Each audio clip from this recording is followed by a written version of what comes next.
What's up, everyone? Well, we had a little bad news. The cold weather froze a pipe in our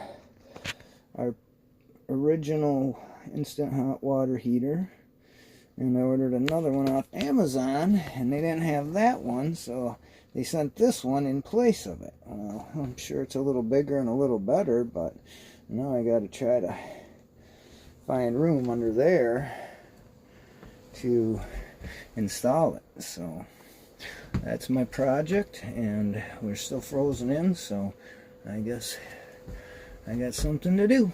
Alright, man, we'll keep you posted. Rock and roll.